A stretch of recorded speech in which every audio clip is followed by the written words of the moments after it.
존경하는 1350만 경기도민 여러분, 송환준 의장님과 선배 동료 의원 여러분, 이재명 도지사님과 이재정 교육감님, 그리고 언론인 및 관계공무원 여러분, 안녕하십니까. 보건복지 더불어민주당 소속 유네스코 문학창의도시 부천 출신 권정선 의원입니다. 오늘 본 의원은 치약보육에 대한 경기도의 공적 책무와 의무를 촉구하고자 합니다. 치약보육은 영유아 보육법에 근거한 보육으로서 영아, 장애아, 다문화 아동, 그리고 시간연장 보육을 일컫습니다. 치약보육은 맞벌이와 한부모의 증가, 장애아에 대한 전문적 돌봄의 필요성, 다문화 가정의 증가 등으로 공적 차원에서 보육을 강화할 필요성에서 제도화된 것입니다.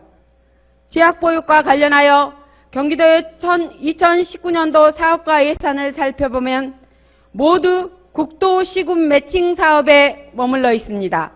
치약보육이 처음으로 실시된 것은 2008년도이지만 매칭 사업이 전부라는 것은 지금까지 경기도만의 독자적인 치약보육 사업이 전무하였다는 뜻입니다.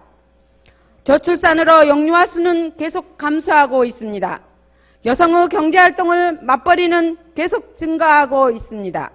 어린이집을 이용하는 시기도 조기화되고 있습니다. 이에 대비하기 위해서 치약보육에 대한 남다른 인식과 준비가 필요할 때입니다. 또한 최근 어린이집 입소아동의 특징 중 하나는 하위반 편성 영유아가 증가 추세에 있다는 것입니다.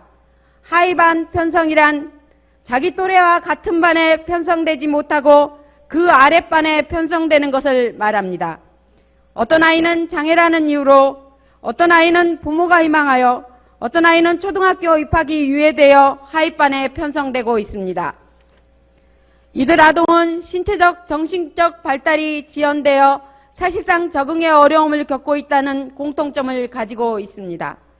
2018년도 서울에서 실시한 장애아 통합보육 운영내실화 방안에서도 보육교사들이 운영상의 어려운 점 하나로 경계선상 장애 영유아의 증가를 꼽았습니다. 경계선상 장애 아동에 대한 지원은 더 절실한 문제는 심각하기 때문입니다. 보육교직원 인건비를 지원받기 위해서는 반별로 정해진 재원 아동수 하한선이 충족되어야 하므로 이들 아동의 입소를 바로 이루어지지 않습니다.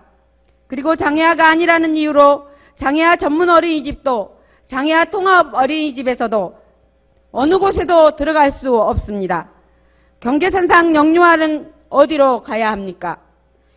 이들 아동의 증가는 우리의 새로운 보육 현실이 되었습니다. 공공영역에서부터 끌어안아야 합니다. 경계선상 영유아가 한 명이 있을 때에도 이러한 보육은 필요하지만 아무도 관심을 기울이지 않았고 이들 부모의 하소연과 서름은 묵살되었습니다. 경기도만 해도 어떻습니까? 치약보육에 대한 정책은 있어도 경계선상 영유아에 대한 정책은 찾아볼 수 없었습니다. 경계선상 영유아에 대한 연구는 한 건도 없습니다. 정책도 없고 연구도 없고 통계도 없고 아무것도 없습니다. 이는 아무런 문제의식이 없었다는 것을 방증하는 것입니다. 이에 저는 다음을 제안하고자 합니다. 첫째, 치약보육 대상자들을 보육할 수 있는 어린이집을 더 많이 지원해 주십시오. 맞벌이 증가, 다문화 가족의 증가는 우리 시대의 현실이고, 그리고 경계선 장애 영유아에 대한 특별 보육은 더 이상 미룰 수 없습니다.